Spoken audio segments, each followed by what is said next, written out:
অশ্রদ্ধাধানা পুরুষ ধর্মস্য অশ্ব পরম তপ অপ্রাপ্য মাম নিবর্তন্তে মৃত্যু সংসার পদ্মিনী। হে পরম তপ, এই তত্ত্বজ্ঞানরূপ ধর্মে শ্রদ্ধারহিত পুরুষেরা আমাকে না পেয়ে সংসাররূপ মৃত্যু চক্রে বারবার আবর্তন করতে থাকে। ধ্যান দিয়ে শুনুন, শান্ত থাকুন।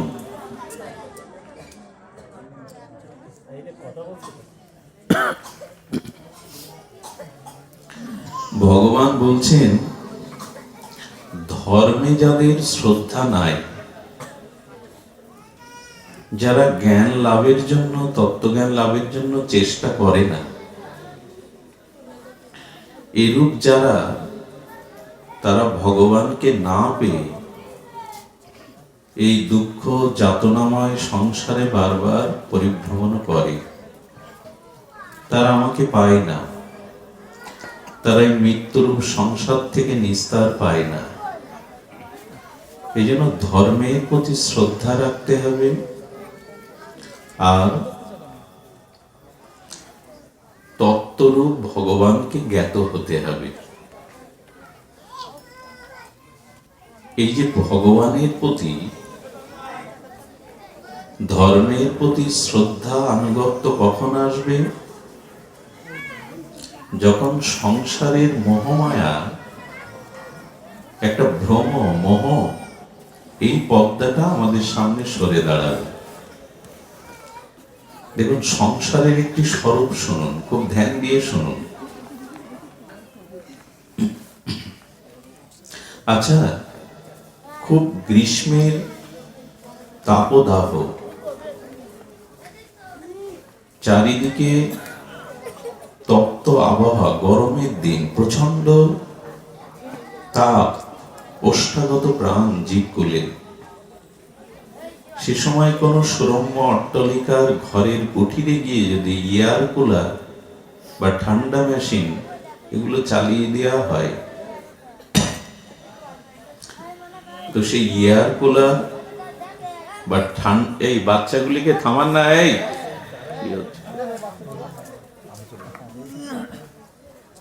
আপনারা পাশে যারা আছেন, অনুরোধ করছি, অনেক দূর থেকে এসেছি আমরা কষ্ট করে, একটু শান্ত থাকুন।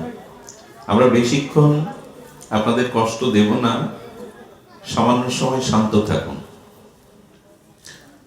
তো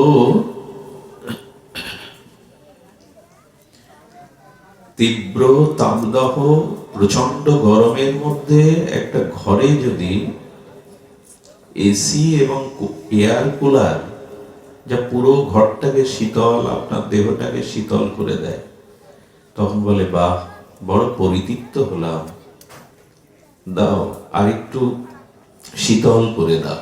ওদের প্রতি তখন মমতা চলে আসে, এয়ার কুলার বা এসি।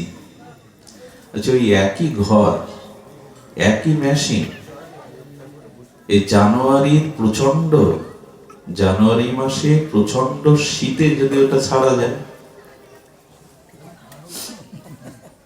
ঘর তো একই, এয়ার কুলার বা কি বলে এসি, তো একই ঘর, একই বস্তু, এখন ঠান্ডার সময় যদি চালিয়ে দেওয়া হয়, তো গরমে যা আপনার প্রিয় লাগছিল বন্ধুর মতো, আহা, জুড়িয়ে গেল, এখন মনে হবে ওটা বন্ধ করো, শত্রু মনে হবে কিনা।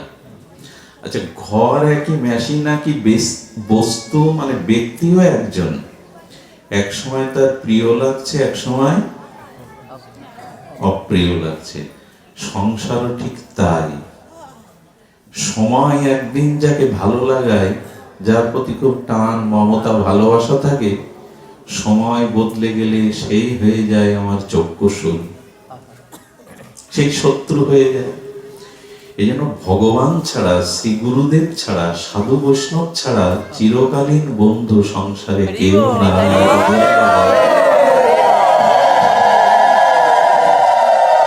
সময় একদিন আপনার বন্ধুকে শত্রু করে দেয়।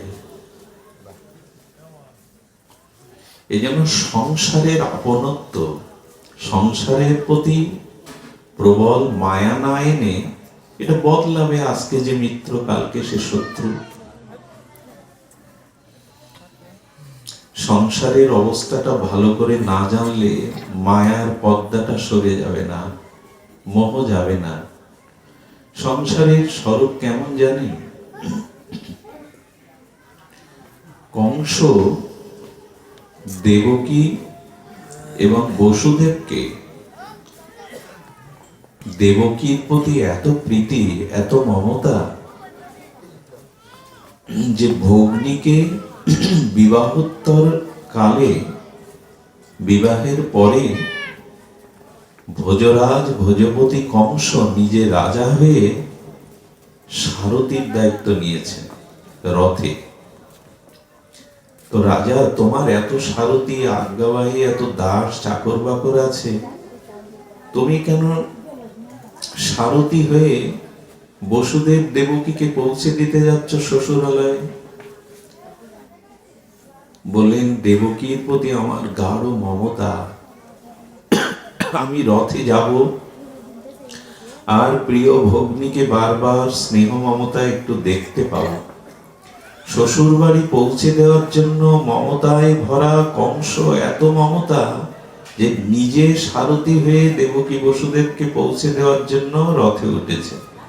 এর পরের ঘটনা আপনাদের জানা, কত প্রিয়, কত ভালোবাসা, কত চোখের জল, কিন্তু মুহূর্তেই রং বদলে গেল। যখন আকাশ থেকে দৈববাণী এলো যে দেবকীর অষ্টম গর্ভের লালাই তোমার শেষ করবে, তখন প্রীতি, ভালোবাসা, মমতা উড়ে গিয়ে তলোয়ার বের করলো, চুল ধরে হত্যা করবো। এরই নাম সংসার। এখন ভালো লাগছে, কিন্তু যখন তারা আপনার স্বার্থের পরিপন্থী হয়ে যাবে, তাদের দ্বারা আপনি আর কোনো সুখ, ভালোবাসা, মঙ্গল পাবেন না, তখন কংসের অবস্থা। যাকে মমতার দ্বারা চোখের জলে বিদায় করতে যাচ্ছে নিজের রথের সারথী হয়ে, তাকে চুলির মুঠি ধরে হত্যা করতে উদ্যত। এরই নাম সংসার। বোঝা যায়?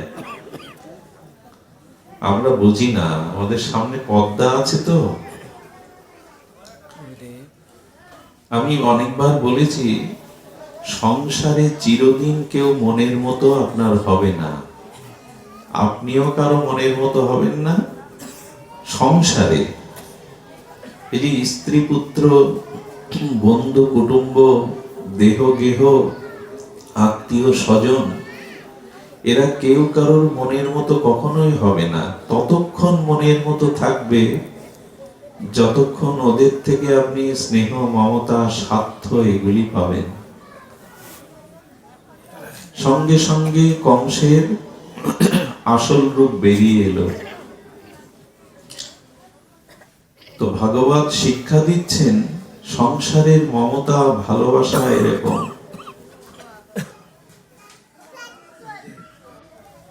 তলোয়ার বের করে হত্যায় উদ্যত হলো। বসুদেব বোঝালেন, তুমি বীর, তুমি কংস, তুমি রাজা, তুমি নারী হত্যা করার কলঙ্ক নেবে কেন?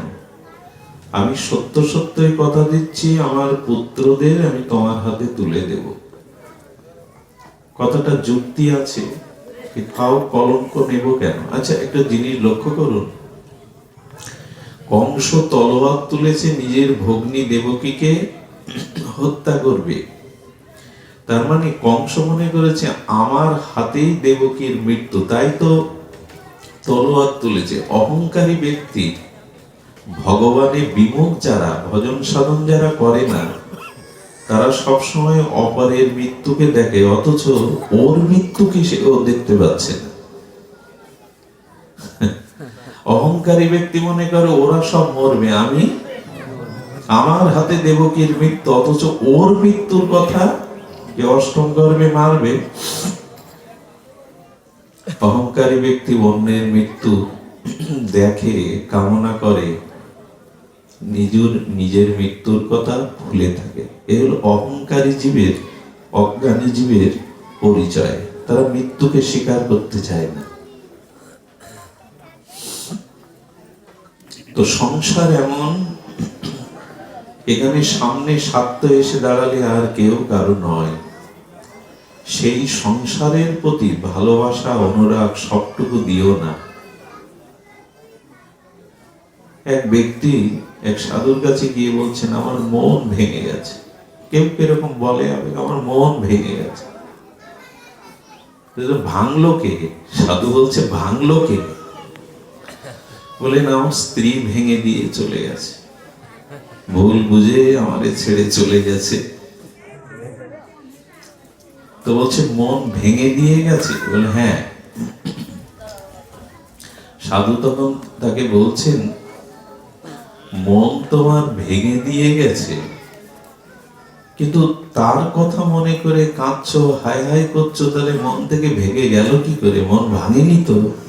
ভাঙলে তো ওখানে সে বস্তু থাকে না। পাত্র যদি ভেঙে যায়, ওখানে বস্তু থাকবে কি করে? মন ভেঙে। কেউ কেউ বইয়ের জন্য পাগল হয়, স্বামীর জন্য উন্মাদ হয়। মন ভেঙে গেছে বলে, যে বেটা ভেঙে গেছে তাকেই মনের মধ্যে পুষে রেখেছে। সাধু বাবা কি করব? খুব মন দিয়ে কথাগুলি শুনুন, জীবনে কাজে আসবে।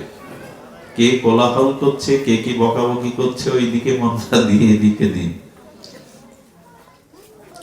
চিনি আর বালি একসাথে মেশানো থাকলে পিঁপড়ে কি করে? তো আপনারাও তাই করুন। কে শুনছে না, কে কোলাহল করছে থাক, কিন্তু এই কথাগুলো চিনির থেকেও মিষ্টি, অমৃত।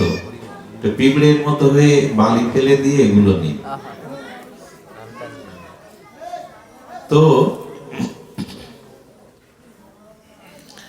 এখানে বলছেন যে তোমার মন ভেঙে গেছে, অথচ তুমি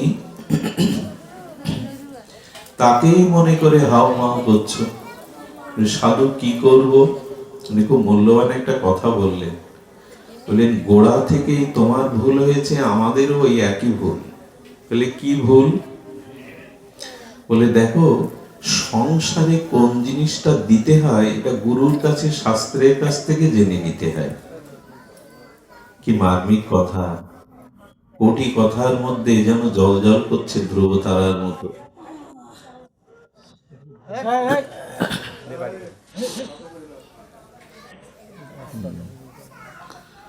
তো বলছেন সংসারকে, আচ্ছা আমাদের কাছে দুটি জিনিস আছে, বুদ্ধি এবং বিচার, আর একটা হলো মন। মনে থাকে অনুরাগ ভালোবাসা, আর ব্রেনে থাকে বুদ্ধি বা বিচার।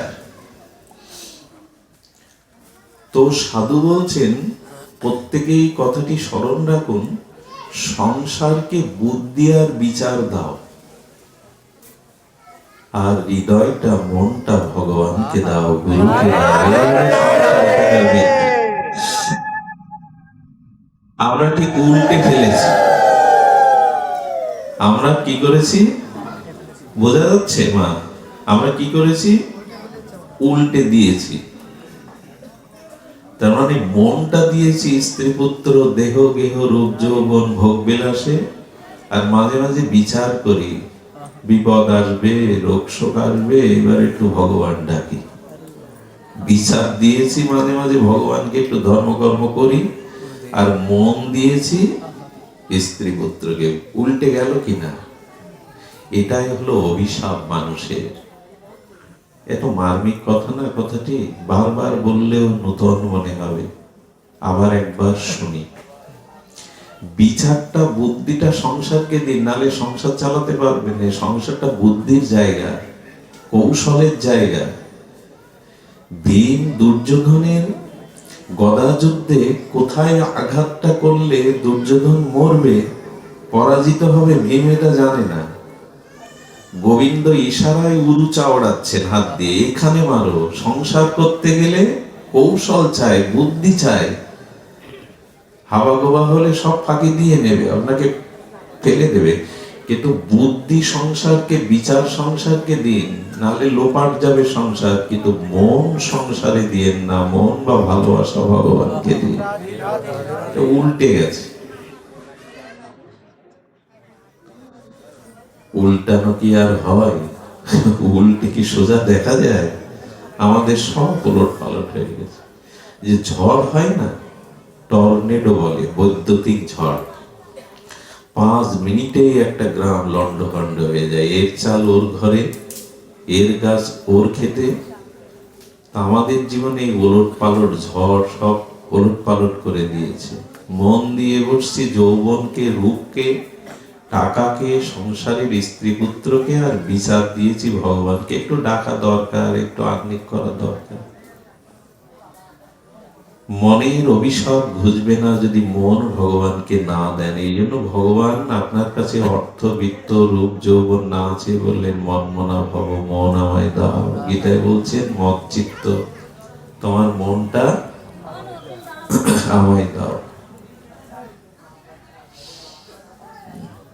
মনটা আমাকে দাও।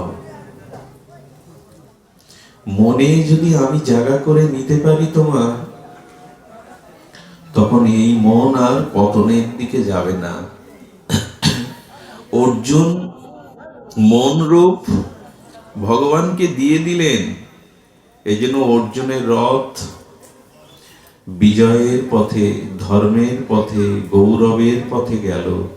আর সকল কৌরবদের, দুর্যোধনের, কর্ণের রথ সব গেল, কিন্তু বিজয়ের পথে গেল অর্জুনের রথ। এই কারণে অর্জুন মনটা গোবিন্দের হাতে তুলে দিয়েছিলেন। সংসারে সেই জয়ী হয় যে মন ভগবানকে দিতে পারে। আচ্ছা, আপনারা এখানে শরীর দিয়েছেন, ভাগবত অনুষ্ঠানে সব শরীর নিয়ে এখানে এসছেন। এখানেও শরীর এলেও কিন্তু আপনি কিছু পাবেন না, কারণ শরীর আপনার এখানে, আর মন যদি বাড়িতে থাকে, অন্য চিন্তায় থাকে, এখানে এসে কিছু। পাত্র হলো মন, পাত্র মাথাও না, পাও না, হাতও না, রক্ত মাংস না, পাত্র কোনটি? এই জন্য এখানে শরীর নিয়ে এসেছেন, এতে কিছু পাবেন না যদি মনটা হরি কথায় না দিতে পারে। সবখানেই মনেরই কাজ।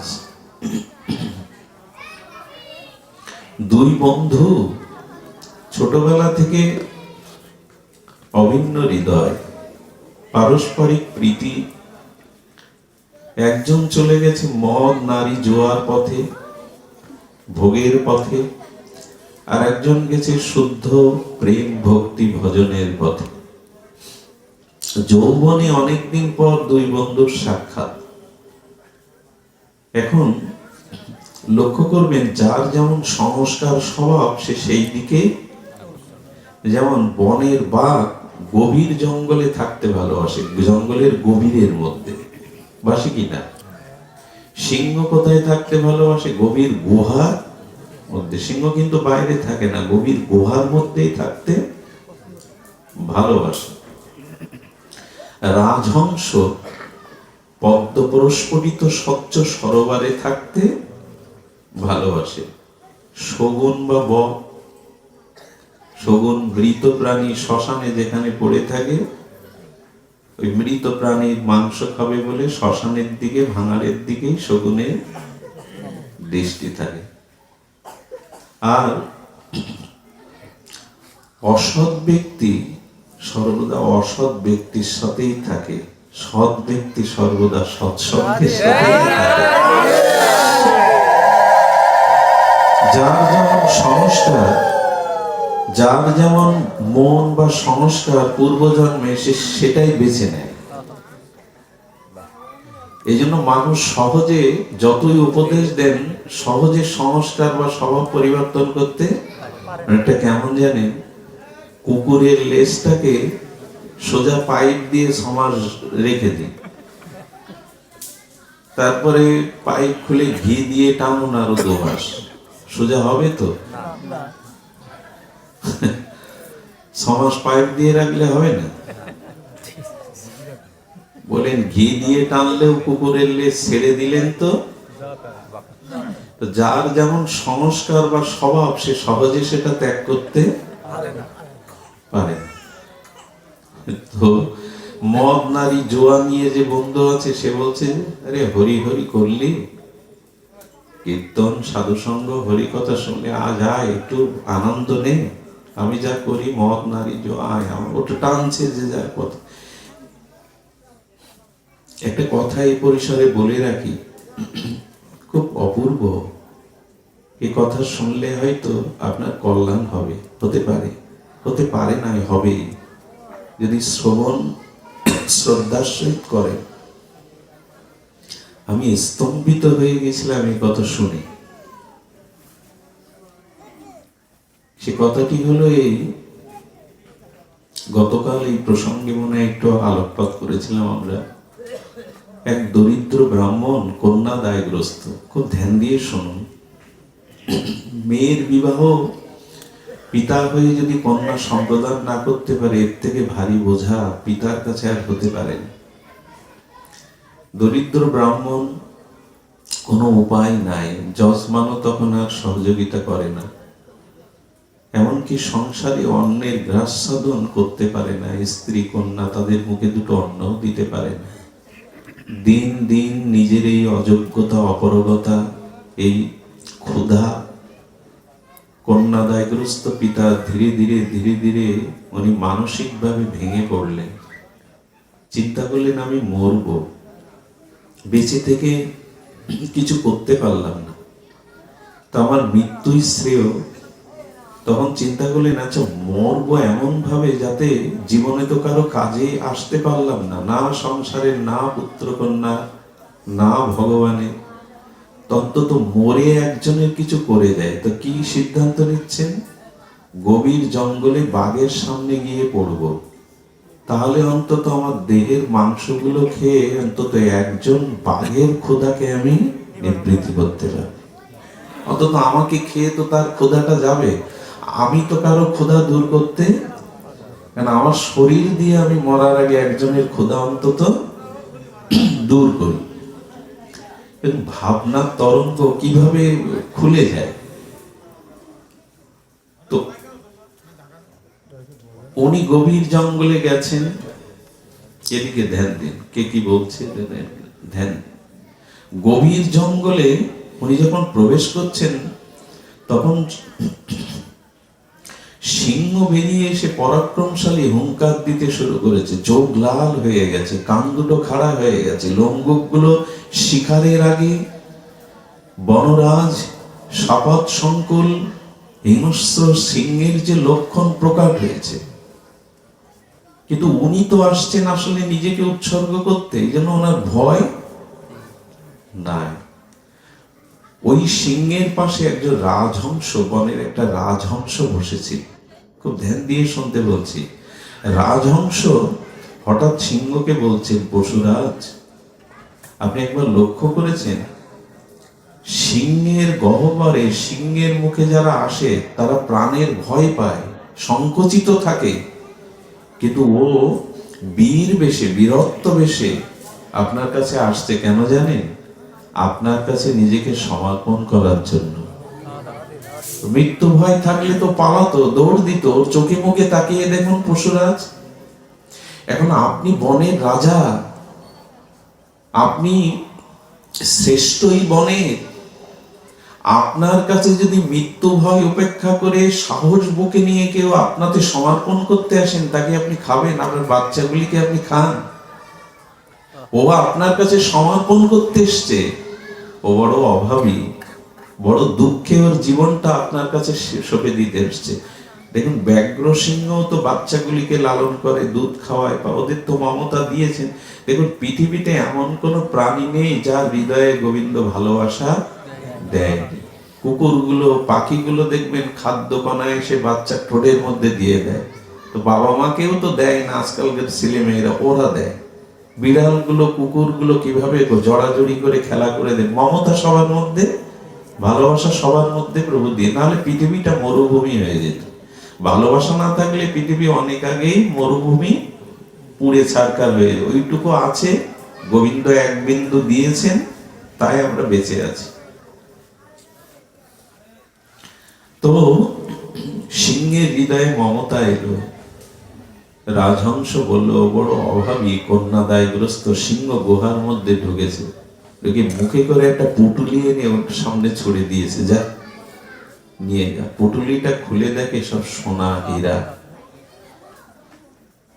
সিংহের দয়া হয়েছে, কিছুদিন আগে এক রাজাকে ও শিকার করে খাওয়ার পর রাজার কাছে এগুলি ছিল, ওগুলো নষ্ট করেনি, তাতে করে গুহায় এনে রেখেছে। ও এসে মেয়ের বিয়ে দিল, ঘর বাড়ি তৈরি করলো। কিন্তু একটা জিনিস বলি, অলস যারা, কর্মবিমুখ যারা, এদের রাজ্য দিয়ে দিলে এরা আবার হাত পাততে।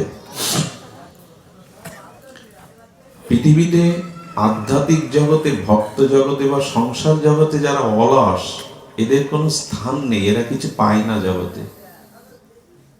যাদের চেষ্টা নেই, পুরুষার্থ নেই, অলসতার জীবনে না আছে ভজন, না সংসারে সফলতা, এরা সব নষ্ট করে দেয়। অলসতা অন্যরকম একটা অভিশাপ। এই জন্য জীবনে কেউ অলসতা করবেন না। কিছু পাওয়ার জন্য আপনাকে অলসতা ছাড়তেই হবে। অলসতা একটা অভিশাপ। শীত করছে, কোথার কোন বিল্লমঙ্গল শুভঙ্কর এসেছে কীর্তন পাঠ করতে, শীতে আর কি যাব। অলসতার লক্ষণ কি জানেন? এক রাজা তার বুদ্ধিমান মন্ত্রীকে বলছেন, আমার রাজ্যে কটা অলস আছে, কিভাবে আমি গুনবো, ওদের একটু খেতে করতে দিতাম। এখন বুদ্ধিমান মন্ত্রী মাইকে ঘোষণা করেছে, যারা অলস তারা রাজার রাজপ্রাসাদের বিল্ডিং করা হয়েছে, নতুন বিল্ডিং, ওখানে এসো, তোমাদের সব খাওয়া পড়ার ভার নেওয়া হবে। সে গ্রামের 90 জন লোক এসে ওতে উঠেছে। রাজা বলছে, তোমার এই খাওয়া পড়া রাজভবনে থাকার জন্য তো সবাই এসে উঠেছে, এর মধ্যে প্রকৃত অলস আলসে কারা, বুঝবো কি করে? এই সবাইকে এটা টানতে হবে? রাজা একটু সবুর করুন, প্রকৃত অলস হতে আমি খুঁজে বের করবো। পেট্রোল দিয়ে আগুন জ্বালিয়ে দিয়েছে সন্ধ্যায়। পেট্রোলে পুরো পাকা ঘর তো আবার সংস্কার হবে। এই আগুন লেগে হাওমাও করে সেই পালাতে পালাতে হাজার হাজার লোকের মধ্যে 2 জন কেবল এক কুটিরের বিছানার মধ্যে, আর সব ভেঙে গেছে। রাজাকে ডেকে মন্ত্রী বলেন, ওই 2 জন কেবল অলস, আর কেউ অলস না, সব ভেঙে গেছে যারা অলস না।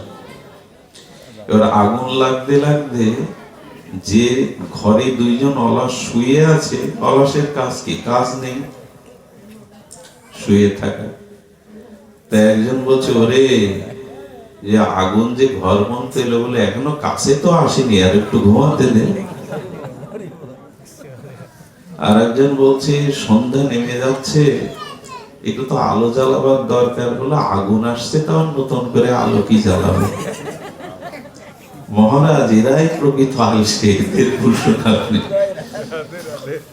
সংসারে এরকম লোক আছে অলস, এদের দ্বারা কিছু হয় না। এই জন্য জীবনে অলসতার অভিশাপ যার আছে সে শেষ। সুধীজন, ও করেছে কি? অলসে খেয়ে পরে ভোগ করে সব শেষ করে আবার খালি হাত। সেই খালি হাতে তখন আবার ওর মাথায় বুদ্ধি খেলেছে, একবার গিয়ে তো মণিরত্ন পেলাম, আর ওই রাজহংস তোমার যজমান আমার হয়ে বলে দিল, আর সিংহ আমাকে এই ধনী করে দিল। তো যজমান যখন এক পেয়েছি রাজহংসকে, আবার যায়। সেদিন জঙ্গলে এসে সিংহ পেল, কিন্তু যজমান রাজহংস ওখানে নাই। ওখানে বগলা আছে। বগলা মানে বক।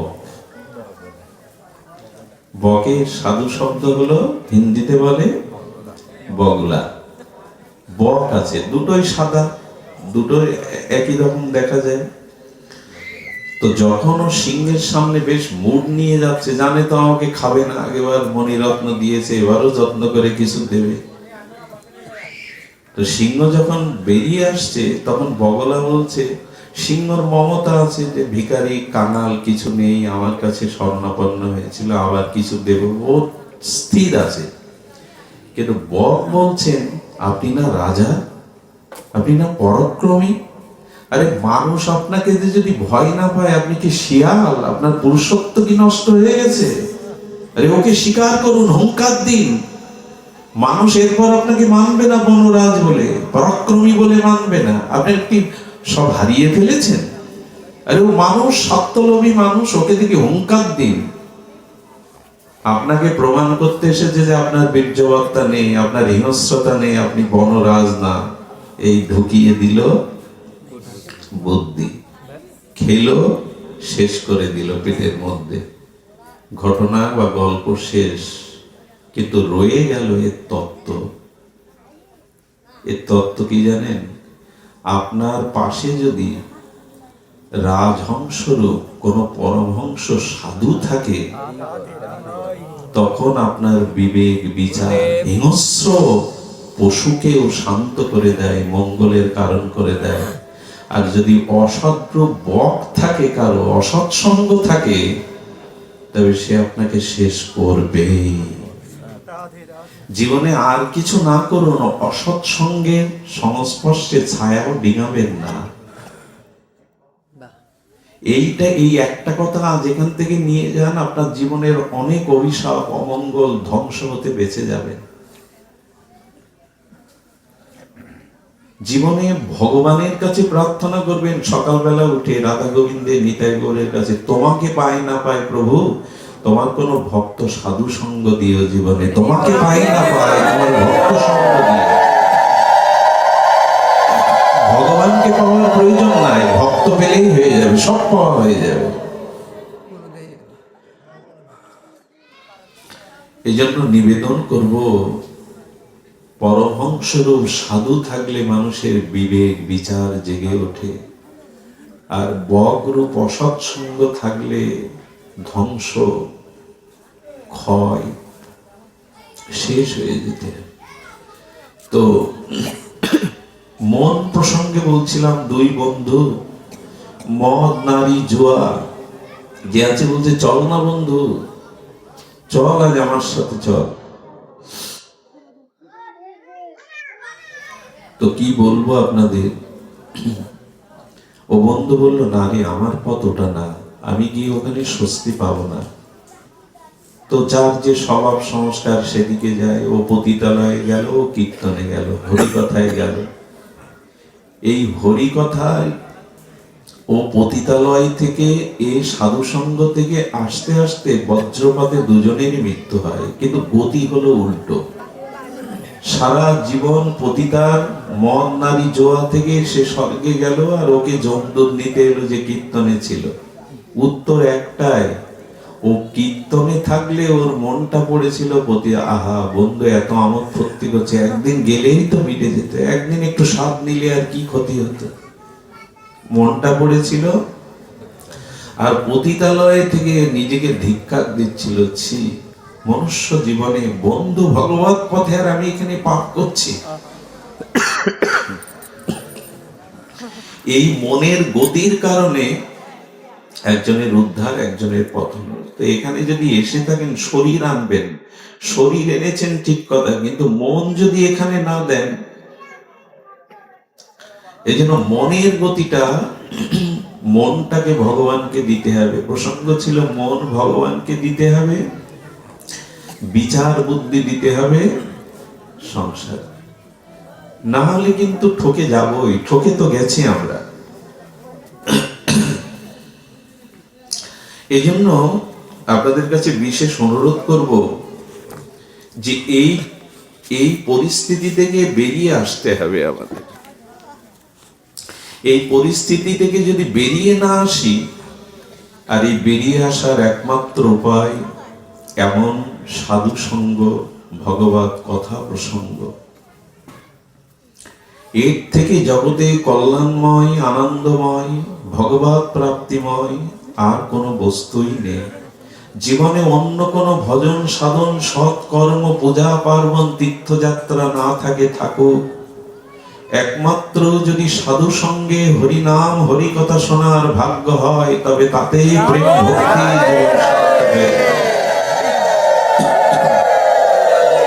একমাত্র হরি কথায়। কিন্তু মানুষের ডান হাত বাম হাতের সাথে সাথে আর একটা হাত গজিয়েছে। আমাদের হাত কয়টা? যদি এর নাম বলা হয়, কি বলা হবে? ডান হাত আর কিন্তু মহাপুরুষ বললেন আর একটা হাত গজিয়েছে। সবার না, আমার মতো যারা মাদিস তাদের হলো অজুহাত। কি হাত? অজুহাত। এখন সময় ভালো যাচ্ছে না, শরীর ভালো যাচ্ছে না, সংসার সংসার করতে করতে এইসব সব অজুহাত। ভগবানকে পাওয়ার জন্য, ভগবান ভজনের জন্য কোনো স্থান আপনার ত্যাগ করা লাগবে না, কোনো স্থানে নতুন করে যাওয়া লাগবে না। এই শরীরে, এই স্থানে, এই বিপদের মধ্যে, এই অভাবের মধ্যে, এই রোগশোকের মধ্যে আপনি যদি শ্রদ্ধালু হন, ভগবান পেয়ে যান। আচ্ছা, প্রথমত আপনাদের কাছে একটু প্রশ্ন করি, ভগবান কোথায় নাই? পৃথিবীতে এমন একটা গুহা, পাহাড়, আড়াল একটা জায়গা দেখিয়ে দিন যেখানে পাপ করলে ভগবান দেখতে পাবে না। পারবেন কি এরকম একটা জায়গা নির্ণয় করতে? কারণ দুধের প্রতি বিন্দুর মধ্যে ঘি আছে, দুধের প্রতি বিন্দু ফোঁটার মধ্যে ঘি তত্ত্ব আছে কিনা? দুধের মধ্যে ঘি আছে কিনা? কিন্তু দুধের বাটি হাতে নিলে তো ঘি পাবো না, অথচ আছে।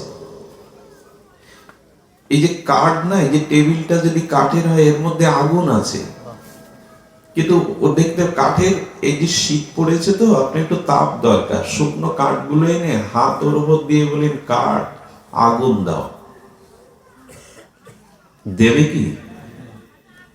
কাঠে হাত রেখে যদি দাবি করেন কাঠ আগুন দাও, কাঠের আগুন আছে, কুটস্থ ভেতরে আগুন আছে, কিন্তু ওইভাবে হাত দিয়ে বারবার প্রার্থনা করলে কাঠ আগুন।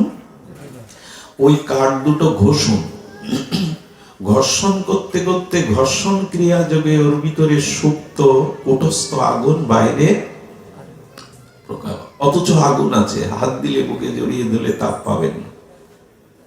তেমন ভগবান সবখানে আছেন, কোথাও আলাদা করে যাওয়া লাগবে না। সর্বং খলিদং ব্রহ্ম, তুমি জলে স্থলে আকাশে অন্তরিক্ষে সর্বজীবের হৃদয়ে সর্বভূতে বিরাজমান। এজন্য গীতাতে ভগবানের এই মন্ত্রটা বড় আদর করে সাধুরা নিয়ে থাকেন।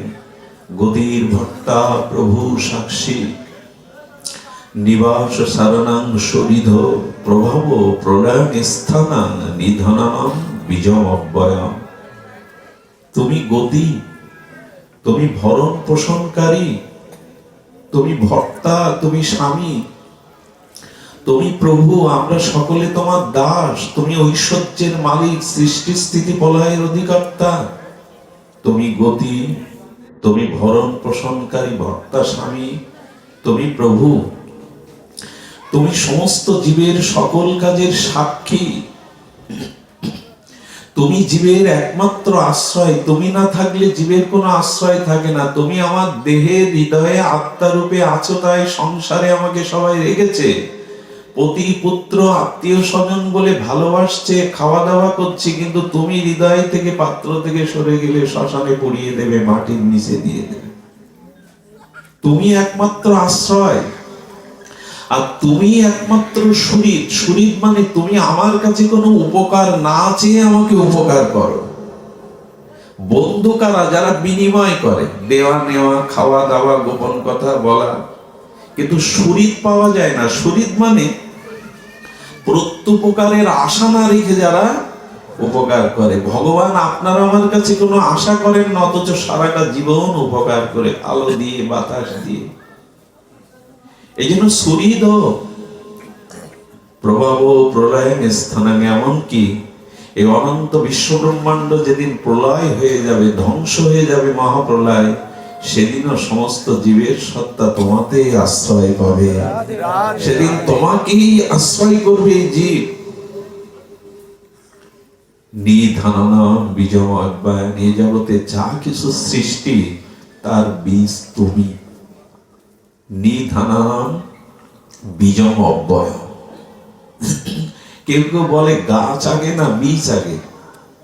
এ প্রশ্নের অনেকেই মীমাংসা আমরা করতে পারবো না, কিন্তু গীতা এই প্রশ্নের মীমাংসা দিয়ে গেছে। আগে বীজ, আর সেই বীজ হলেন ভগবান।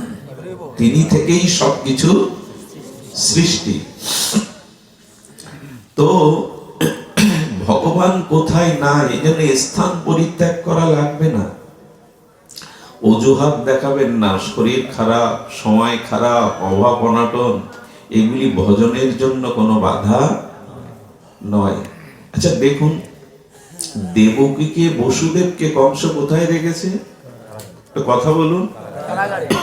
কারাগারে। আচ্ছা, শুধু কারাগারে বন্দি রাখেনি, তাদের হাত পায়ে শিকল দিয়ে বাঁধা। হাত পা, তারা কোথাও যেতে পারছে না, হাত পা শিকল দিয়ে বাঁধা। কংসের কারাগারে অন্ধকার প্রকোষ্ঠে শৃঙ্খলিত হয়ে বসুদেব আছে। কি বলছে জানেন? লাগবে না, ধ্যান দিয়ে শুনুন।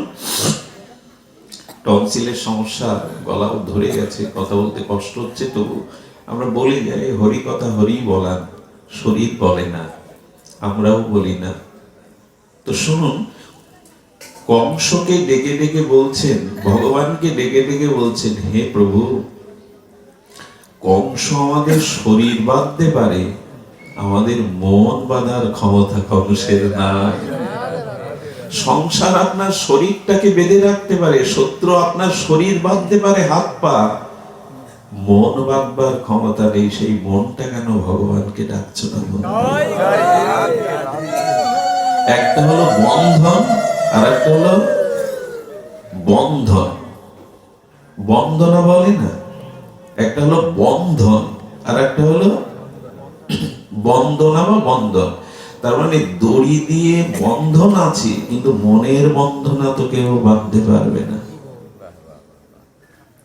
তো যারা কারাগারে আছে, হাত পা বাঁধা অন্ধকার ঘরে, সেখানে তারা ভগবানকে ডাকছে, বসুদেব আর দেবকী প্রভু, ভুবার হরণের জন্য চলে এসো। এর দ্বারা ভাগবত সাধারণ গল্প না, সাধারণ গ্রন্থ। ভাগবত না শুনলে ভক্তি হবে না, ভগবানের কৃপা কোনোদিনই পাবেন না। হই হুল্লোড় করে কিছু পাওয়া যাবে না। গান বাজনা, ফাংশন, হই হুল্লোড়, যাত্রাতে কিছুক্ষণের বাহ্যিক আনন্দ হতে পারে, হই হুল্লোড় হতে পারে, ওর দ্বারা জীবন গঠন হবে না, নিজের উদ্ধার হবে না। ভাগবত শুনতে হবে। আজ আপনাদের কি ভাগ্যতা বোধ করি আমিও বলতে পারবো না, কারণ ভগবান কোন জীবের প্রতি যখন বিশেষ কৃপা করেন, তখন সেই জীবের হৃদয়ে প্রেরণা দিয়ে সাধু সঙ্গ, হরিকথার ভাগ্য দিয়ে দেন। ভগবানের কৃপা ছাড়া হরিকথা শোনা যায় না। আপনি এখানে আসেননি, আমার আর যাওয়ার কথা ছিল নরসিংদীতে। আপনি এখানে আসেননি, আপনার বুকে ব্যথা উঠতে পারতো, পরিবারে কারোর দুরারোগ্য ব্যাধিক সংবাদ আসতে পারতো, আপনি আসতে গিয়ে অসুস্থ হতে পারতেন। ভগবান বিশেষ রূপে যাকে কৃপা করে, তাকে সাধু সঙ্গ, হরিকথার ভাগ্য দিয়ে দেয়। নিজের ইচ্ছায় এখানে আসা যায় না। এই জন্য যতদিন ভাগবত শ্রবণ না করছেন, এই দেখুন ভাগবত কি বলছে, সেই কারাগারের মধ্যে হাত পা বাঁধা, কত কষ্ট, কত অশ্রুজল, সেখান থেকে ভগবানকে ডাকছে। একজন বসুদেবকে প্রশ্ন করেছিল, দেবকীকে, তোমাদের হাত পা শৃঙ্খলিত কারাগারে বাধা, তোমরা ভগবানের কাছে কি করে যাবে? অনেকেই বলে সংসারে তোমাদের বাধা, তোমরা ভগবানকে কি করে পাবে? বসুদেব বললেন, আমরা বাধা আছি, ভগবানকে তো কেউ বাঁধতে পারেনি। আমরা মনে মনে, প্রাণে প্রাণে তাকে স্মরণ করছি। এখন আমাদের হাত পা বাঁধা, আমরা তার কাছে যেতে পারি না, কিন্তু মনে মনে তাকে ডাকছি। এখন আমাদের যাওয়ার দরকার নেই, এখন ভগবানের দায় আমাদের কাছে আসার। আমি তার কাছে না যেতে পারি, এখন তার দায় হলো তাকে যারা স্মরণ করে তার কাছে এলো কিনা কৃষ্ণ তাদের কোলে। স্বয়ং ভগবান কারাগারের মধ্যে আসবে বলে, যারা ভগবানকে এই অবস্থার মধ্যেও, বিপদ সংকটের মধ্যেও ভগবানকে ডাকে, ভগবান বললেন, তুমি আমার কাছে না আসতে পারো, আমি তোমার কাছে যাব। কত বড় দয়ালু তিনি, কত কৃতজ্ঞ তিনি। সীতাকে যখন রাবণ হরণ করে তখন জটায়ু এসেছিলেন, আমি নিয়ে যেতে দেব না মাকে। মুনি ঋষি কেউ আসেনি, কোন বীর আসেনি, দেবতারা আসেনি, জটায়ু এলো। এক গৃধ বৃদ্ধ জটায়ু এসো রাবণকে বলছেন, আমি মাকে ভক্তিকে নিয়ে যেতে দেব না।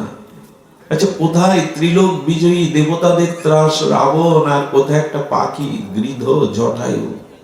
কিন্তু জটায়ু বলেছিল, আমার সাথে রাবণ আর যুদ্ধে তুমি পারবে না, কারণ তুমি অধর্মের জন্য যুদ্ধ করছো আর আমি ধর্মের যুদ্ধ করছি। আমারই বল বেশি। যাদের আদর্শ থাকে, সত্য থাকে, ধর্ম থাকে, তারাই বিজয়ী হয়। এবং সত্যি সত্যি ওই চঞ্চু দিয়ে, ঠোঁট দিয়ে রাবণকে এমন আঘাত করেছিল, রাবণ রথের উপরেই মূর্ছিত হয়ে বলল, তখন ওকে মেরে ফেলনি কেন? বলে এটা যোদ্ধার ধর্ম। রাবণ বরঞ্চ তলোয়ার বের করে তার পাখাকে কেটে দিয়েছে। তো যখন পাখা কেটে বসে বসে আর মা সীতাকে রক্ষা করতে পারলাম না, জয় রাম জয় রাম বলছে, একজন বলছে, তোমার কি দরকার ছিল রাবণের সামনে দাঁড়াবার? দেবতারাও যার ভয় পায়।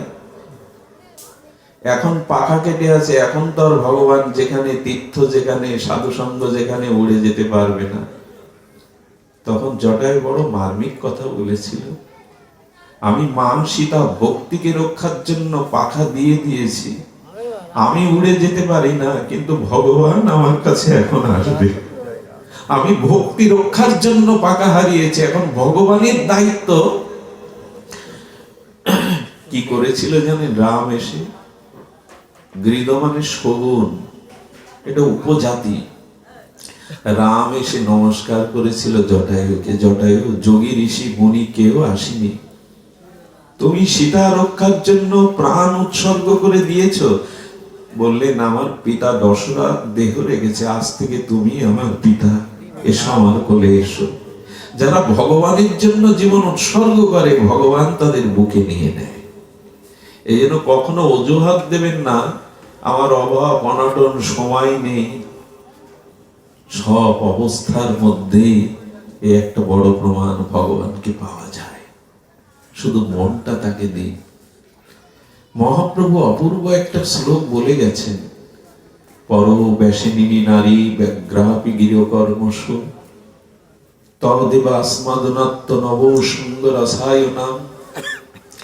উদাহরণটা হেয়, নিকৃষ্ট, কিন্তু এর থেকে ভালো উদাহরণ আর জগতে নাই। মহাপ্রভু রূপ সনাতন তাদের বিষয় আসক্ত কর্ম ব্যস্ত থাকায় প্রভুর কাছে লিখেছিলেন, এই বিষয় আসক্তি নরক থেকে কি করে মুক্তি পাবো? উত্তরে মহাপ্রভু বললেন, পরবেশিনী নারী, এরকম দৃষ্টান্ত ভগবানের মুখে হয়? মহাপ্রভু লিখেছিলেন 2 লাইনে, যে কোন সংসারে কোন স্ত্রী যদি পরপুরুষে মন দেয়, পতিভ্রষ্ট হয়, নষ্ট নারী হয়, তবে সে পরপুরুষে মন দেয় গোপনে। আর সকাল থেকে সংসার, স্বামী স্ত্রী পুত্র সামলায়, ব্যগ্রতার সহিত সব কাজ, রান্না বান্না, ঘর দোর গোছানো, ছেলে মেয়ে খাওয়ানো, সব কাজ করে এদের এখানে থেকে, কিন্তু মনটা ফেলে রাখে উপবতীর দিকে। পুনঃ পুনঃ সেই উপবতীর সাথে সে মিলিত হয় নব নব রসে, নব নব ভাবে। একটা নষ্ট স্ত্রী যদি স্বামী সংসারে থেকেও মনটা উপপতির জন্য চিন্তা করতে পারে, তুমিও সংসারে থেকে মনটা পরমপতি ভগবানের দিকে দিয়ে, ভগবানের দিকে দিয়ে দাও। কেন হবে না? কেন হবে না? দিয়ে দাও। এর পরেও কি যুক্তি খুঁজবো? সংসারে হয় না, ছেলে মেয়ে, রোগ শোক, ভগবানকে কখন ডাকবো? এ কথা বলা উচিত নয়। সব পরিস্থিতির মধ্যে ভগবানকে পাওয়া যায়, কিন্তু দুঃখ কি জানেন? যন্ত্রণা কোথায় জানেন? আমাদের পতনের কারণ কি জানেন? এখানে বৃন্দাবন দাস ঠাকুর বলেছেন অপূর্ব এই কথাটি, কেন জানি না বেরিয়ে গেল এই পয়েন্টটি। চৈতন্য ভাগবতে বর্ণিত এ বড় আলো আমাদের সামনে, আমাদের চোখে অঙ্গুলি দিয়ে জানানো হচ্ছে, এই অবস্থা জগতে তুমি বাঁচবে কি করে? তো সেখানে বলছেন কৃষ্ণ নাম ভক্তি শূন্য সকল সংসার। আচ্ছা, রাজনীতির আলোচনা হয়, সিনেমার আলোচনা হয়, যাত্রা গানের আলোচনা হয়, অর্থের আলোচনা হয়, পর সমালোচনা হয়, খেলা নিয়ে আলোচনা হয়, ধর্ম আলোচনা ওরকম হয় না কেন সবার মুখে মুখে?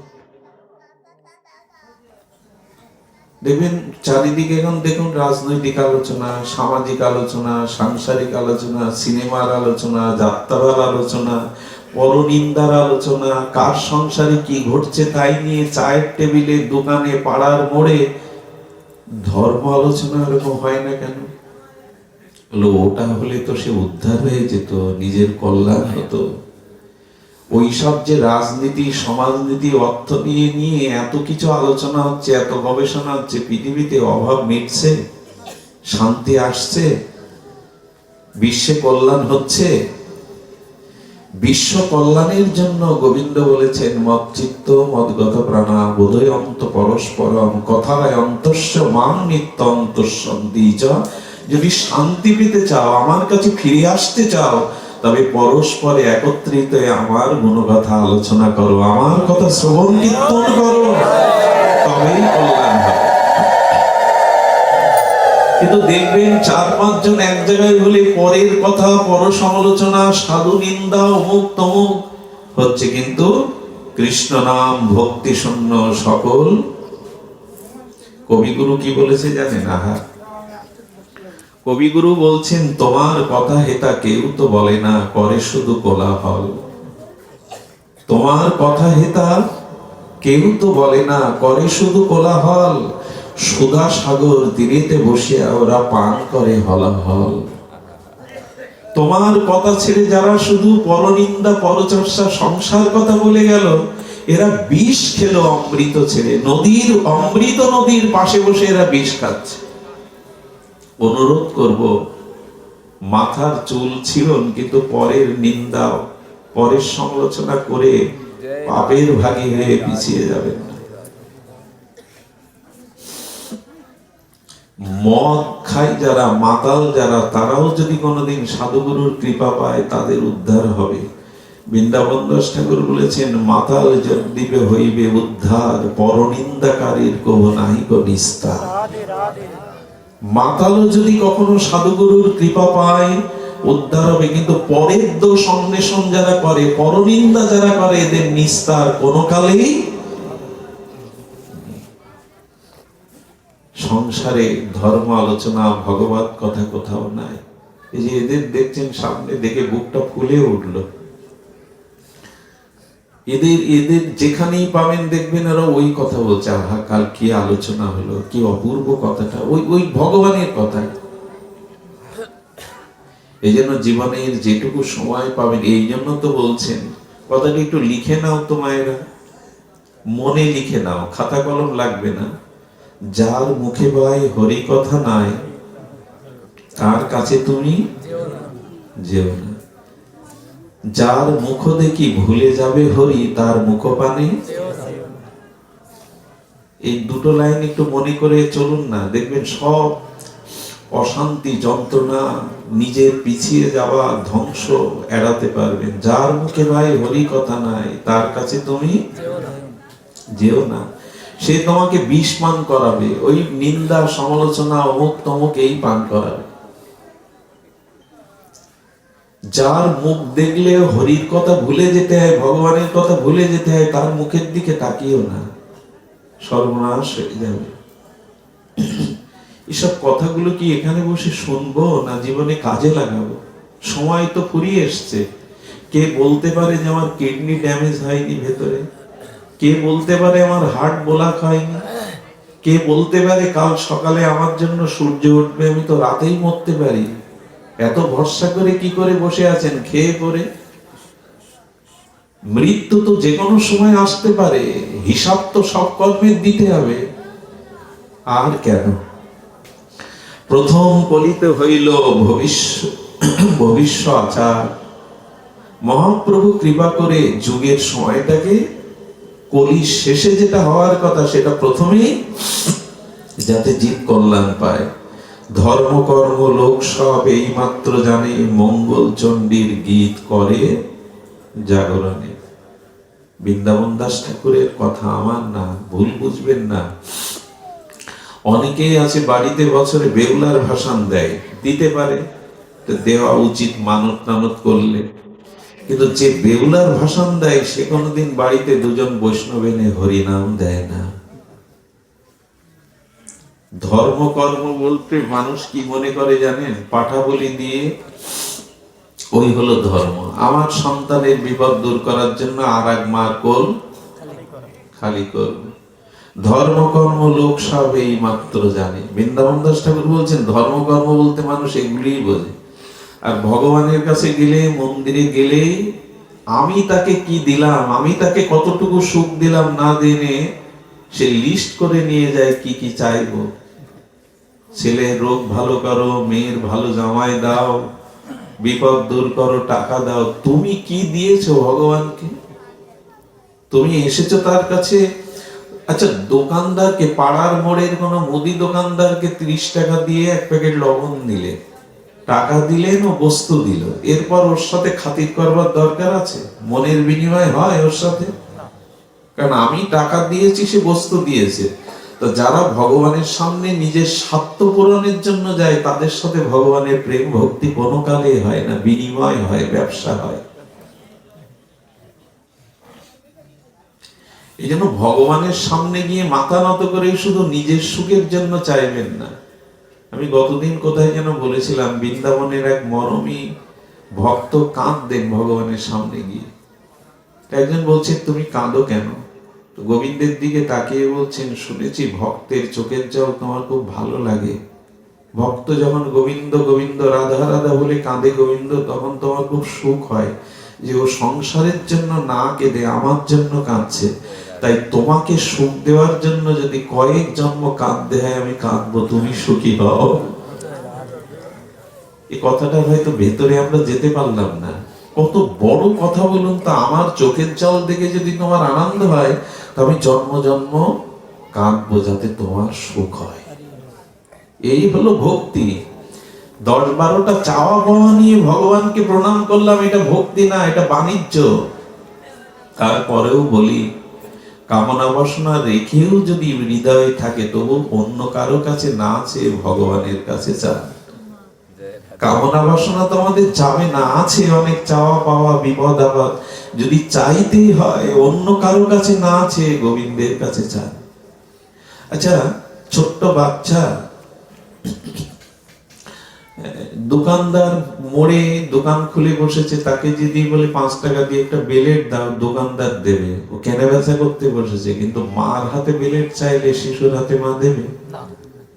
মার চিন্তা হলো এই অস্ত্র ক্ষতি করতে পারে, দেবে না, কিন্তু দোকানদার দেবে।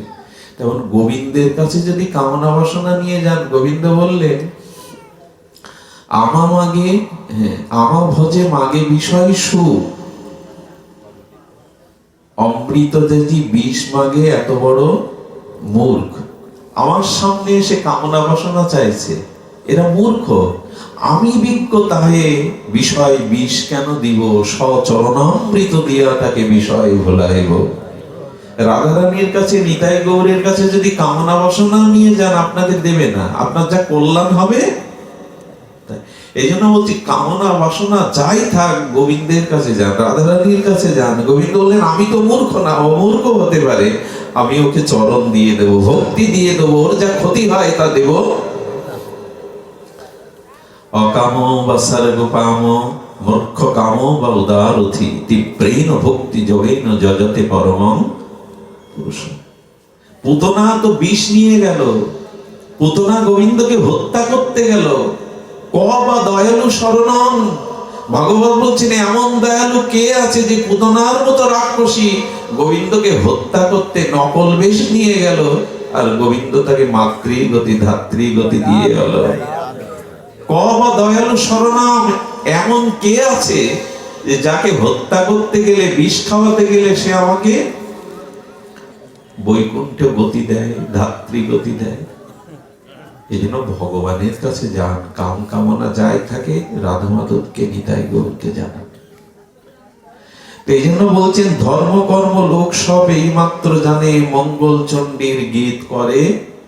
সারা রাত জেগে মঙ্গল চণ্ডীর গীত করে, ভালো এটা, কিন্তু হরিনাম করলো না, হরি কথায় রুচি হলো না। আর দম্ভ হরি বিষ হরি পূজে কঞ্জন, পুতলি পূজে কে হার দিয়া বহু ধন। এই এক যন্ত্রণা। এখন দুর্গা পূজায় দেখবেন 300 প্রতিমা করে, যে সে জেলার মধ্যে পুরস্কার পায়, ফার্স্ট হয়।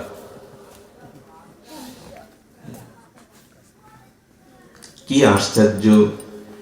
এই প্রতিমাগুলো তৈরি করে 5 দিন খুব হই হুল্লোড় করে, দর্শক শ্রোতাকে আকর্ষণ করবে বলে হাজার হাজার টাকা ব্যয় করে। বিজয়া দশমীর পরে ওই মূর্তিগুলো ঝড়ে বাতাসে ধুলায় রং খসে খসে কতটা নিগ্রহ যন্ত্রণা দেয়া হয়, কতটা কষ্ট দেয়া হয়। নিতাই গৌর তৈরি করে যজ্ঞের সামনে রেখেছেন, প্রাণ প্রতিষ্ঠা করা নেই, নিতাই গৌর সামনে রেখেছেন, ধুলা বালি যা লাগে লাগুক, কিছু মনে করবেন না। এই দেখুন রাধা মাধবের বিগ্রহের এই প্যান্ডেলের পাশে দেখছেন না কাপড়ে রাধা মাধবের, এগুলো নিয়ম না। নিশ্চয়ই লক্ষ্য করেছেন রাধা মাধব নের গুলো, সারা রাতে নিহার গুলো, আমাদের পায়ের ধুলোগুলো, ঝাড়ু দেওয়ার ধুলোগুলো, রোদ গুলো উড়ে উড়ে রাখছে। ভগবানকে কেউ যদি নাম ভগবানের লেখে, কেউ যদি ভগবানকে মাটিতে আঁকায়, সেই আঁকানো ভগবান আর সাক্ষাৎ ভগবানে কোনো পার্থক্য নেই। ভগবানের নাম আর ভগবানে কোনো পার্থক্য, ভগবানের পটে আর ভগবানে কোনো পার্থক্য, এগুলি উচিত নয়। যজ্ঞের লিফলেট তৈরি করে বড় বড় কাগজে ছাপিয়ে কারেন্টের খুঁটিতে দেয়ালে মেরে দেন, রোদ বৃষ্টি ঝড় কিভাবে লাগে, এগুলো উচিত নয়। কিন্তু মানুষ আবেগে ছুটে বেড়ায়, এগুলো উচিত নয়। আমার সন্তানের ছবি, আমার মায়ের ছবি কেউ যদি মুড়ি বেচে রাস্তায় ফেলে দেয়, চালে গুজে রাখে, আমার ভালো লাগবে? লাগবে? ভগবানকে ভালোবাসলে তাকে ওইভাবে রাখা যায় না। এখানে কোনো মা পারবে তার সন্তানকে রেখে গিয়ে বাড়ি ঘুমাতে? ঘুমিও না। পারবে কেউ? আদরের সন্তানকে এখানে ফেলে রেখে যেতে পারবে না। ভগবানকে এরকম ভালোবাসাটা দিন। এই যে শীতের সময় আপনারা গায়ে কেউ চাদর দিয়েছেন, শীতের বস্ত্র দিয়েছেন, রাধা মাধবকেও একটা, ওই যে যার ঘরে ভগবানের যে ভগবানকে রেখেছেন, একটা ছোট্ট কাপড় দিয়ে জড়াবেন। তাকে যদি পাথর মনে করেন, পট মনে করেন, ভক্তি কোনো কালে হবে না। এই জন্য জেগে থাকো, ঘুমায় না সামনে কেউ। এই জন্য বলছেন ধর্মকর্ম লোক সব এই মাত্র জানে, মঙ্গল চণ্ডীর গীত করে জানে। দম্ভ করি বিষয়ী পূজে, আরে আমি এত টাকা ব্যয় করেছি, এত লোককে খেতে দিয়েছি, করছে ভগবানের কাজ, দম্ভ হয়। এরকম লোক হয়? যেরকম লোক হয়েছে এবার, এরকম ভালো কেউ খেতে দেয়? আমি যেমন দিয়েছি সব গেল। ঘিয়ের পাত্রে বাজারে কেরাসিন নিয়ে এলো, পাত্র ঘিয়ের, ওতে কেরাসিন নিয়ে নিল। ধন নষ্ট করে পুত্র কন্যার বিবাহ, এই মতে জগতের ব্যর্থ কাল যায়। বিবাহ বার্ষিকী পালন করে, ছেলে মেয়ের জন্মদিন পালন করে, অথচ জন্মাষ্টমী পালন করে না, গৌর আবির্ভাব তিথি পালন করে না, টাকা সব হতে যায়। আর পূর্বের ধনীরা কি করতো জানেন? যে সময় বৃন্দাবন দাস ঠাকুর লিখছে, সে সময় বিড়াল কুকুরের বিয়ে দিয়ে ভোজ দিত। টাকা ব্যয় করার একটা দরকার, তো বিড়াল কুকুরের বিয়ে দিয়ে ভোজ দিত। বলছেন এই মতো জগতের ব্যর্থ কাল যায়, সময় ব্যর্থ হয়ে যাচ্ছে। না ব্যাখ্যানে যুগ ধর্মে কৃষ্ণের কীর্তন। এই দেখুন প্রকৃত ভক্তি, প্রকৃত ধর্ম কি?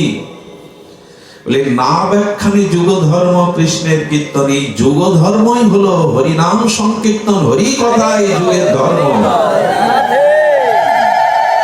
এই যুগের ধর্ম।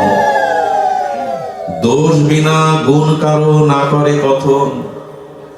কোথাও হরিনাম হরি কথা আজকাল হচ্ছে, বৃন্দাবন দাস ঠাকুর বলছেন কতটা গ্রামে বা হচ্ছে। আর কেউ কারোর গুণ দেখে না, খুঁজে খুঁজে তার দোষ বের করে।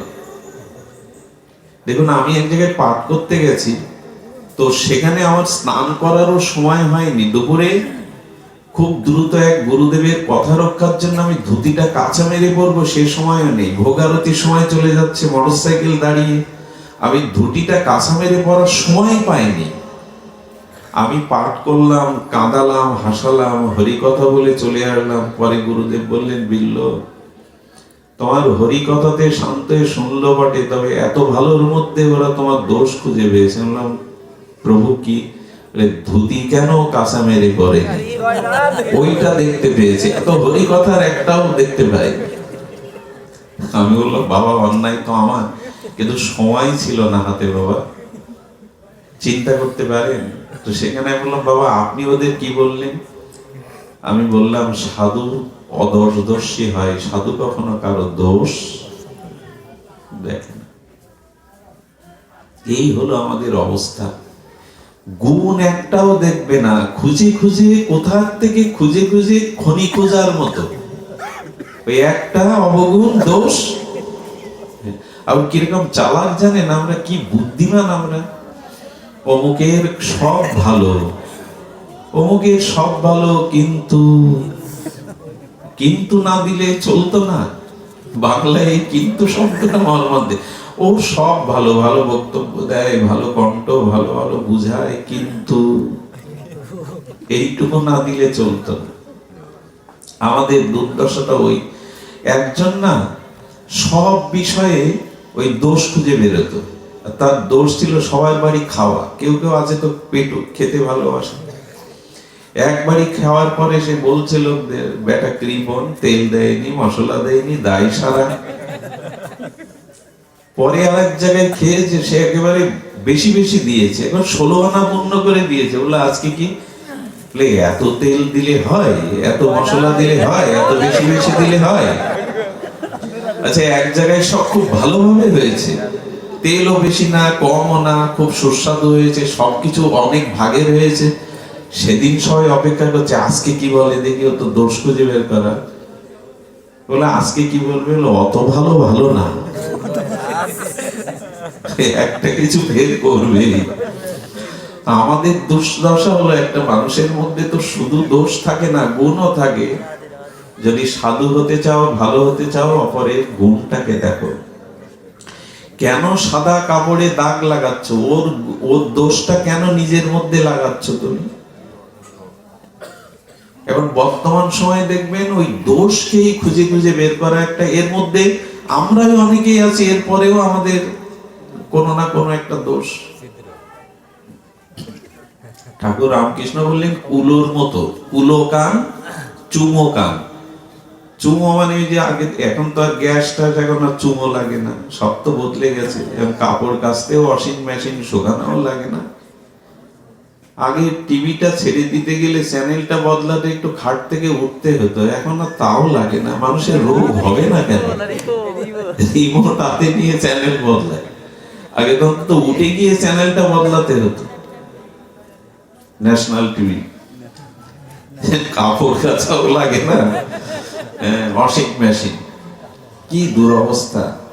তারপরে মায়েরা সকালবেলা একটু কোথায় নিমের পাতা, শিউলি ফুলের পাতা, এই সর্দিতে কাশি হয়, একটু খাওয়ালে তুলসী পাতার একটু 1 বিন্দু রস, ফাস্ট ফুড খাওয়াও, ঘরে ওষুধ রাখো, ও আর কে ঝামেলা করবে? কি এক জগতে চলে এসছি। ঘরে মা ঠাকুরমারা 14 শাক খাওয়াতো, তিতো খাওয়াতো, সকালে একটু শিউলি ফুলের পাতার রস, কিছু হলেই ওষুধ আনো। এইগুলো একটু বাদ দিন, একটু শ্রম করুন, একটু। এখন এই দোষ আমরা সব কানে কুড়িয়ে নিচ্ছি, গুণগুলো ধীরে ধীরে ধীরে ধীরে ত্যাগ করে দিচ্ছি। সেই পান্তা ভাত, ফেনা ভাত, সন্তানের জন্য এখন চাউমিন, ফাস্ট ফুড, যা হওয়ার তাই হচ্ছে। সকল সংসার মত্ত ব্যবহার রসে, দেখুন সব সংসার মেতে আছে ভালো খাওয়া পরা, ভোগ বিলাস। কৃষ্ণ পূজা কৃষ্ণ ভক্তি কারো নাহি আসে। ঘরে আলমারিটা সাজানো, ড্রেসিং টেবিলটা সাজানো, শোয়ার খাটে কত দামের বেডশিট পাতানো, ঠাকুরের জায়গাটা ধুলায় ময়লায় কোনায় পড়ে আছে। যে ঘরে ভগবানকেই সুন্দর করে রাখতে পারে না, ভগবানের প্রতি প্রীতি দরদ নেই, সে সংসার সুখ চাই কোন মুখে? যে ঘরে ভগবানকে সুখ দেওয়ার ব্যবস্থা নেই, তাকে সুন্দর করে রাখবার ব্যবস্থা নেই, তারা সুন্দর হবে কি করে? কৃষ্ণ পূজা কৃষ্ণ ভক্তি কারো নাহি আসে, এগুলো আসছে না। অন্য সাজানো আছে, কিন্তু ভগবানের জন্য আমরা কিছু করছি না। নিরবধি নিত্য গীত বাদ্য কোলাহল, না শুনি কৃষ্ণের নাম পরম মঙ্গল। গান বাজনা ঘরে তো হয়, কিন্তু সকাল সন্ধ্যা কজনার ঘরে ঝাঁজ করতাল বাজিয়ে পরিবারের সবাই মিলে, মা মেয়ে ছেলে মিলে একটু ঠাকুরের কীর্তন করে? কটা পরিবার এই গ্রামেই দেখান? শুধু ভগবান মঙ্গল করো, মঙ্গল করো, কল্যাণ করো। কে বা কৃষ্ণের নিত্য, কেন বা কীর্তন, কারে বা বৈষ্ণব বলি, কিবা সংকীর্তন, এইসব জিজ্ঞাসা নেই। কীর্তন কি, বৈষ্ণব কাকে বলে, হরিনামের মহিমা কি জানার আগ্রহ নাই। কিছু নাহি জানিল ধন পুত্র আসে, সকল পাষণ্ড মিলি বৈষ্ণবের হাসে। জগৎ প্রমাত্ত ধনপুত্র বিদ্যা রসে, দেখিলে বৈষ্ণব মাত্র সব উপহাসে। এই দেখুন দুর্দশাটা কিভাবে অঙ্কিত করেছেন বৃন্দাবন দাস ঠাকুর। জগৎ প্রমাত্ত পুত্র ভোগ বিলাসে, ভোগ বিলাসে জগৎ প্রমাত্ত, আর কি? দেখিলে বৈষ্ণব মাত্র সব উপহাসে। আপনারা জানেন অন্যান্য ধর্মের মানুষ তাদের ধর্মের পোশাক পরলে তারা তাদেরকে সম্মান করে, আর কোন যুবক ছেলেরা কাছা মেরে ধুতি পরলে, তিলক দিলে, শিখা রাখলে, এই হিন্দুরাই পেছন দিকে বলে এই দেখ ভণ্ড যাচ্ছে, ভণ্ডামি করতে যাচ্ছে।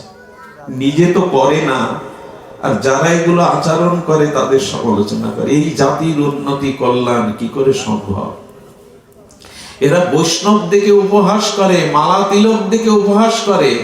একটা কথা বলে দেয়, অপরাধের ভাগে হবেন না। এই যে মালা, তুলসীর মালা, তিলক, এগুলো বৈকুণ্ঠের চিহ্ন। এতে উপহাস করলে কিন্তু সংকটে পড়বেন। আপনি ধর্মকর্ম মানবেন না, সেটা আপনার ব্যাপার, কিন্তু এই বস্তুগুলো, তত্ত্বগুলো থেকে উপহাস করলে কিন্তু এরা আপনাকে ছাড়বে না। এই জন্য আপনি ধর্মকর্ম আচরণ করুন আর না করুন, কোন তিলক মালা ধর্মীয় পোশাককে কটূক্তি করবেন, বললেন ওর আচরণ খারাপ। আরে ওর আচরণ, ওর কর্মে ও ধ্বংস হবে। আপনি কেন কথাটা বললে পরনিন্দার ভাগী হচ্ছেন, পাপের ভাগী হচ্ছেন? ওর কর্মকে আপনি নেবেন? এই জন্য বলছেন মৃদঙ্গ মদিরা শঙ্খ আছে সর্ব ঘরে, দুর্গোৎসব কালে বাদ্য বাজাবার তারে। দেবতা জানেন সবে ষষ্ঠী বিষহরি, তাদের সেবন সবে করে মহাদম্ব করি। এসব কথা বলতে বলতে আমরা এসেছি যে আসুন আমরা ভগবানের নাম হরি কথাতেই নিজেদের মনটাকে একটু সমর্পণ করার চেষ্টা করি। আজকে যে অনুষ্ঠান, পিতার আত্মকল্যাণ, যে পুত্র এই অনুষ্ঠানের আয়োজন করেছেন, ধন্য তিনি, ধন্য তার পূর্বপুরুষ, ধন্য তার বংশের সদস্যগণ। কোন পিতামাতার উদ্দেশ্যে কেউ যদি হরিনাম সাধু সঙ্গে হরি কথার আয়োজন করে, ভগবত কথার, ভগবান তার কুলকে আত্মসাৎ করেন নিজের চরণে এবং ওইখান থেকে আশীর্বাদ করেন পুত্র কন্যাদের। এই জন্য যার যতটুকু সামর্থ্য, পিতামাতা পূর্বপুরুষের জন্য বছরে অন্তত একটু হরিনাম, একটু দু একজন বৈষ্ণব সেবা দিবেন সামর্থ্য অনুযায়ী। আপনি ঋণী পিতামাতার কাছে, তাদের দেওয়া এই শরীরটা তাদের উদ্দেশ্যে কিছু করতে হয়। যিনি এটা করছেন তিনি বড় ভাগ্যবান, তার মম সৌভাগ্য। আসুন যে কথাগুলি শ্রবণ করলাম, একটা উপদেশও যদি আমাদের জীবনে আমরা গ্রহণ করতে পারি, এগিয়ে যেতে পারবো। হরিনাম আর হরি কথাকে জীবনে গ্রহণ করুন। যুগ ধর্মের এটা অনন্য নববিধ ভজনের এটাই হলো মুখ্য অঙ্গ, শ্রবণ এবং কীর্তন। এতক্ষণ আমরা শ্রবণ কীর্তনে ছিলাম। আমি শুভঙ্কর, আমার দাদাজিরা এরা অনন্য অসাধারণ কীর্তন করে। আসুন আমরা এখন সংকীর্তন রসকে আশ্রয় করি এবং সকলে একটু প্রার্থনা করুন ওনার পিতার পূর্বপুরুষের জন্য, তারা যেন গোবিন্দ ধাম প্রাপ্ত হতে পারে।